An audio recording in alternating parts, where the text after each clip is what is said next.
I love playing with new toys. And at the end of the, well, I'll talk about it after I do my other presentation, but let's go ahead and go into my presentation today, which is going to be talking about transcribing. Hi, I'm Hewie Poplock. Last week on Tech for Seniors, I talked about dictating to a Google Doc and how to do it. Today I want to talk about using Microsoft Office Online, particularly using Word, and I'm going to go a step farther than dictating, but I am going to show you how you can dictate using the Microsoft Office Word, and then I'm going to show you something that's brand new in Word in the paid or premium version of Microsoft Office. So let's go to Microsoft Office, and I'm going to open up Word. I'm going to create a blank document. You'll see that this is all online. Even though I do have Word installed on my computer, this is using the online version. Now, if you have a free online version, you can do what I'm going to be showing you for this part. The next part will only be for the paid subscribers. So what I'm going to do is I'm going to go up where the microphone is, and notice it says Dictate. Under Dictate, I have two choices, Dictate and Transcribed. For this first part, we're going to just talk about Dictate. I'm just going to show you how easy it is with Microsoft Word to do the same thing that I talked about last week. New paragraph. Locast is a U.S. nonprofit streaming television service that allows users to view live streams of over-the-air television stations, period. These signals are sourced from antennas in each market it serves. All you have to do is sign up online, provide your name and email address, and certify that you live in and are logging on from one of the select U.S. cities known as designated market area, period, new paragraph.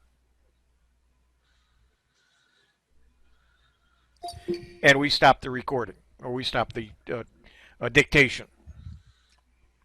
So this is what I showed you last week, but so it's capable of doing much the same thing, and it does a very good job of it. By the way, this is part of an article from one of my blogs from Hewie.net. But what I want to show you is we're going to open up a new document. We'll do a new blank document. And this time in Word, what we're going to do is instead of dictate, we're going to transcribe. And what transcribe means that we're able to either upload an audio or start dictating, which would basically be what we were just doing. But we're going to upload an audio file. What I did is I took 2 minutes of discussion from one of my Windows Special Interest Group meetings. Actually, it wasn't during the meeting. It was before the meeting where we just were talking back and forth. And I took a 2-minute section out of that. And I am going to upload that. And this is the clip I'm going to upload. It's 2 minutes long. It's 10 megabytes. It's actually 1 minute and 43 seconds. And we're going to say open it. And open it. Now I'm going to leave the recording going here and just be talking to show you real time how long a 1 minute and 43 seconds it takes to do the transcribing. And then I'm going to show you what you can do with that transcribing. What we're doing is we're taking an audio and visual file. It's an MP4. It actually has pictures to it, and I'll show it to you when we're done with this, just so you see what's going on. Probably should have did that before, but it's taking that and it's transcribing it. What it's doing the dictation that we did, doing from a recording directly into Word. And you'll see how it does it and some things that you can do with it in that transcription. So it's about 75, a little over 3/4 done. It'll be done here in just a few more seconds. Again, the reason I'm not cutting this, I wanted you to see in real time how long this takes, which isn't very long considering, you know, it's an hour, a minute and 43 seconds. If you've got a real long file, you're going to go out and get a cup of coffee and come back. So it's not quick, but there we go. And there you can see on the right is our transcription. It's still not in our document. You'll see at the bottom it says add all to document, or you can do a new transcription. Let me go ahead and play part of this for you so you can see what it's doing. Now Ron is going to bail on me today, and he's going to see the propeller heads, the geeks on tour. So I'm Canadian. Who asked about the Canadians? That was Bob G. We've got, I think it was Bob G. No. No? Okay. Well, we have my co-host for the... Okay, so you can see that it goes back and forth. In most cases, it recognizes it was a different speaker. It didn't pick up Bob G's. It picked his. It didn't pick up what he said, but you see it says speaker 1, speaker 2. Now what I can do is I know speaker 1 is me. So I can go like this and say speaker 1, highlight it, and then change that to Hewie. And you'll see down here, there's a box here first. I want to change all of speaker 1. Wherever it says speaker 1, that's me. So I want to go ahead and click on that, change all of them, and then click this. Bingo. So every one of those that said speaker 1 is Hewie. Now I know that speaker 2 is Nancy. So I'm going to change that to Nancy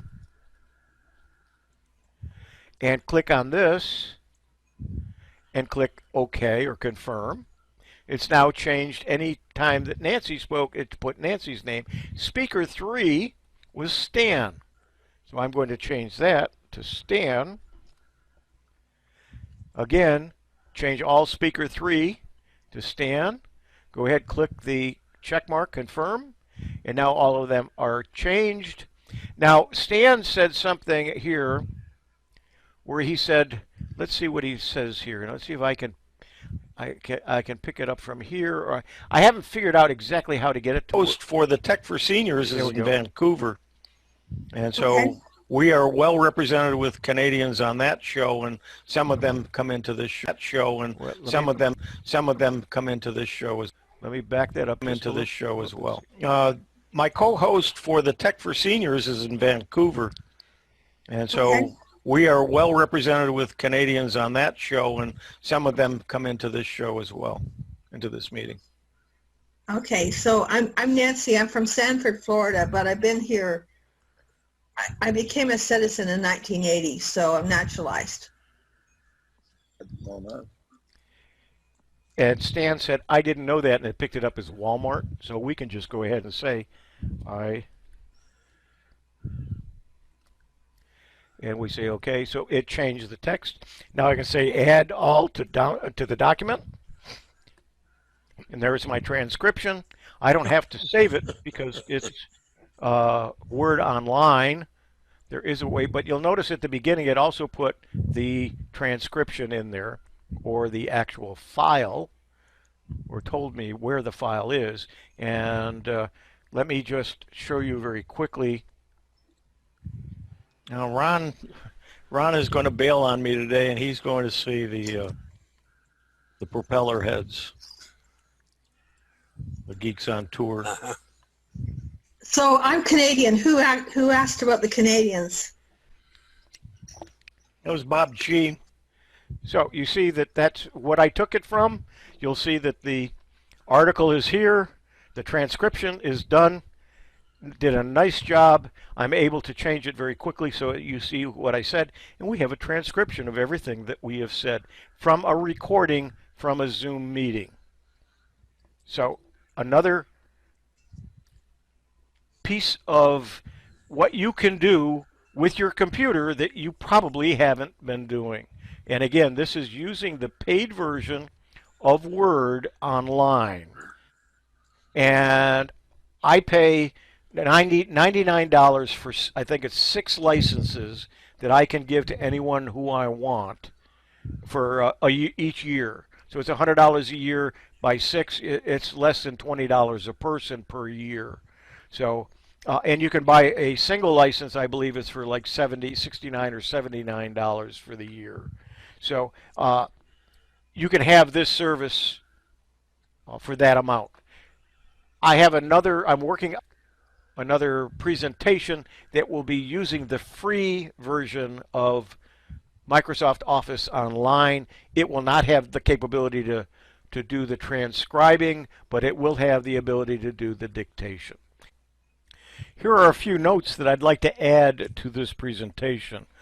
Transcribe in Word is available today in Word for the web for all Microsoft 365 subscribers and is supported in the new Microsoft Edge or Chrome browsers. With Transcribe, you are completely unlimited into how much you can record and transcribe within Word for the web.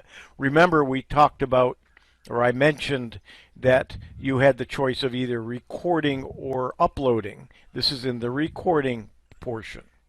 Currently, there is a 5-hour limit per month for uploaded recordings, and each uploaded recording is limited to 200 megabytes. So you want to use the audio portion of a Zoom meeting and not the video and audio file. Transcribe in Office Mobile will be coming by the end of the year. Currently, transcribing audio into English is the only language supported, but they are working on support for more languages. The recording is linked at the top of the document, if you remember, and it is linked to a copy that it stores on your OneDrive. So that's it for transcribing with Microsoft Word. I'm Hewie Poplock. Hey, today's presentation is called Voice to Text, but before we get there, I do want to say good morning to everyone. I'm trying something new today, a PowerPoint presentation. I'm 86, just a moment, note there. Okay, I'm 86 and I've been doing Microsoft Word for for nearly 27 years. After seeing myself on YouTube presenting recently, I decided, one of our Tech for Seniors meetings, I decided to make a big change in the way I'm doing things. So I took about 40 minutes and learned how to do a PowerPoint presentation. This is the first one I've ever completed. It looks a little crude, but I hope the good Lord will give me enough time to improve. So here it goes. I do want to first, however, give a shout out to Bob on that, his appraisal of several different headset microphones. That was very interesting because when you do voice to text, one of the most important things is to get good accuracy, you need to come in close, but we'll talk about that later. Okay, my topic today is voice to text. This is using your spoken voice instead of your fingers on a keyboard to enter text into a computer. I guess I've got my picture up here. I want to get that off the screen. Doesn't matter. Okay. Doesn't matter. Okay.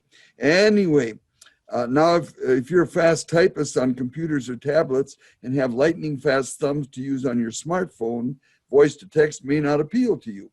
For others like me, voice to text can make search and text entry much, much easier. Last week, Hewie Poplock did a great presentation on Google Docs voice typing. I learned, just a minute, honey. Okay. Oh, something is not working. Oh, I know what I didn't do. Excuse me. Oh, it's the learning curve. I'm learning, so here we go with this part here. What a learning curve. Okay. Okay, my wonderful wife is helping me. And I've talked about Huey doing that great job on voice typing, Google Docs voice typing. I learned that voice typing in Google Docs uses the same voice-to-text system that's found throughout nearly everything that's Google, including Android phones. Google calls it voice typing. I think that's a clever and appropriate name. This technique of speech recognition has also been known as speech-to-text, voice-to-text, and by several other names. However, I'm most comfortable with the term voice-to-text, so I'll call it that today. Though the first research on voice to text goes back around 75 years, it wasn't until the late 1980s that advanced computers inspired a company in Southern California, the company was called Dragon, to begin serious development of speech recognition.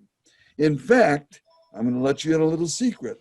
Our genial co-host Ron Brown once told me that he went to Southern California in the early 1990s and spent some time learning about speech recognition capabilities at the Dragon Company. He was a physician in Canada at that time, and he had earlier founded a software company with the goal of designing computer software to make it easier for medical doctors to record patient data. And I do hope that Ron will tell us about that at some time. In 1990, Dragon launched the first ever computer speech recognition program. It was called Dragon Dictate and had a price tag, get this, of $9,000. That's maybe 12 to 15 grand in today's money. In 1997, Dragon brought out a much improved product called Dragon Naturally Speaking that cost $700. It did require quite a bit of user training and was about 75 to 80% accurate. Dragon, however, is now owned by, has gone through a number of changes, and it's now owned by a fine multinational company called Nuance, and their naturally speaking software name is, it's well known, I think Ron just used it, is slowly fading away, being replaced by the name Dragon Anywhere. In 2011, Apple's iPhone 4S was introduced Siri's dictation feature to ask questions or enter other spoken texts. However, it was not using Google's speech recognition. Instead, because later on they used Google's, instead, Siri was using Dragon's speech recognition technology that's still in use today. Isn't that interesting that the first Siri was using Dragon? Google began voice-to-text research in the early 2000s, and in late 2008, launched an app for the Apple iPhone, which used voice recognition technology that enabled users to ask questions using their voice. This app could tell when the user was lifting the phone up to their face and automatically triggered the voice recognition software that processed, I suppose we should say, the voice entry and instantly set it to a search query to Google. Increasingly faster data speeds allowed an almost immediate answer. Again, that was nearly 12 years ago. In 1999, after attending the CES convention in Las Vegas, I bought an early Dragon voice-to-text program. I don't remember what it was called, but it was designed for Microsoft Word. But I soon abandoned it because I found it difficult to use and its accuracy was only about 75 to 80% at best. So I just, I stopped messing around with the voice-to-text at that time. The good news is that improvements in computer technology processor speed over the last decade has brought speed and accuracy improvements to voice-to-text. The bad news is that accuracy is still short of 100% and typically ranges from 90 to 95% due to characteristics of the English language. I might mention here that I think Dragon probably has the best voice recognition product on the market. Google and such, Windows, they're doing fine, but there's another side to it called commands, and I'll talk about that for a moment. Hopefully, artificial intelligence will provide some new breakthroughs and increase the accuracy, because you have to understand context. That's what it's all about. One problem is that the English language has hundreds of sets of words that sound the same but have difficult spellings. Here are a couple of examples. They're going to their cabin and it takes a long time to get there. This sentence has the same pronunciation for 3 different words. There, as a contraction of they are, which is most people pronounce using 1 syllable instead of 2, and the possessive Try again. The possessive pronoun THEIR and the word THERE. Here's another example. You two have too many ways to write the number 2.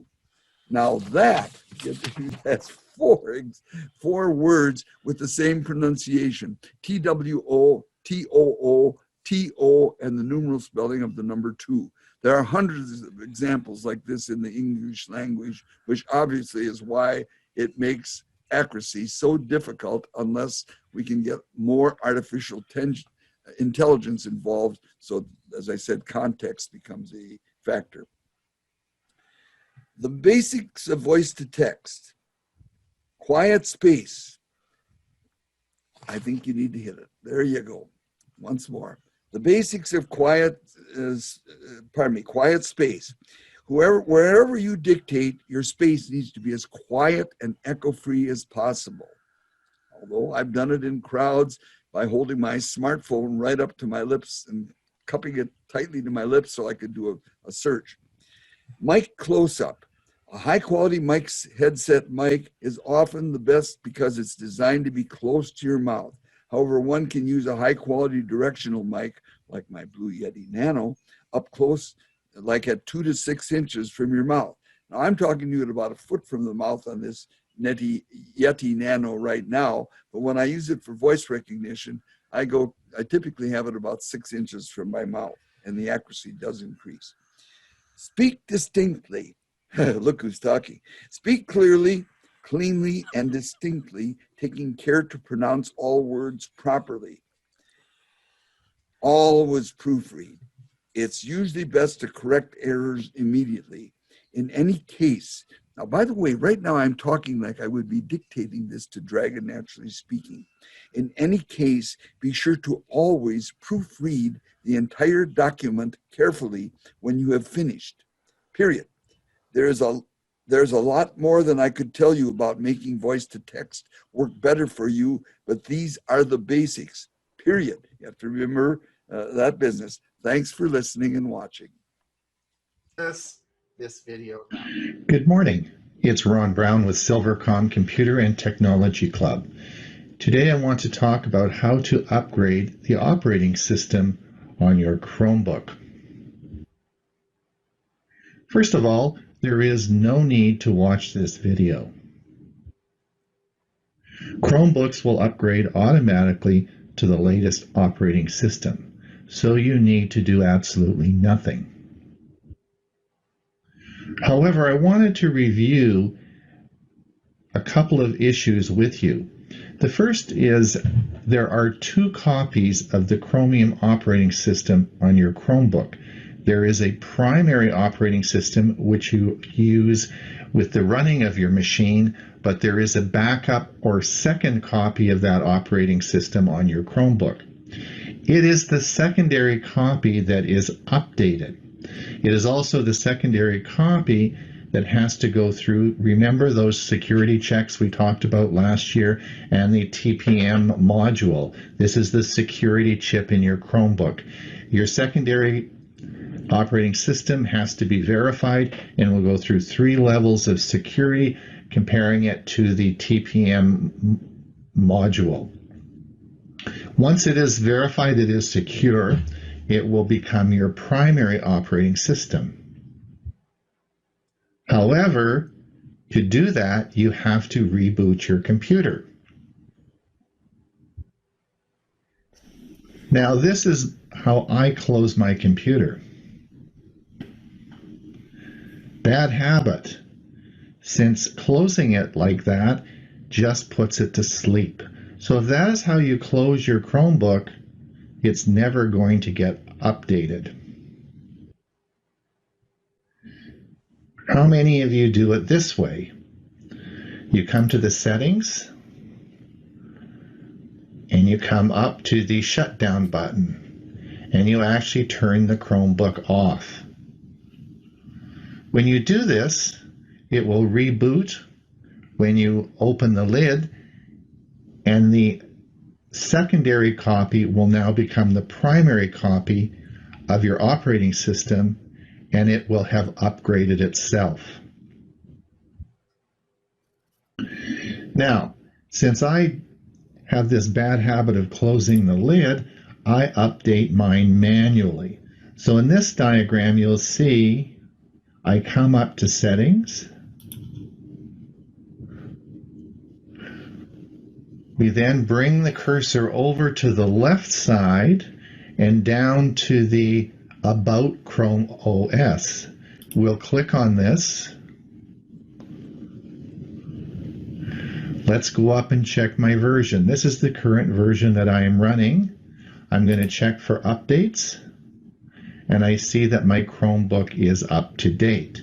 If there was an update to do, it would install it at that time and ask me to reboot my computer. And when I did, it would switch copies and make sure the updated version was my current copy. So the goal of this video was to show you how to manually update the operating system of your Chromebook. Ron Brown with Silvercom Computer and Technology Club.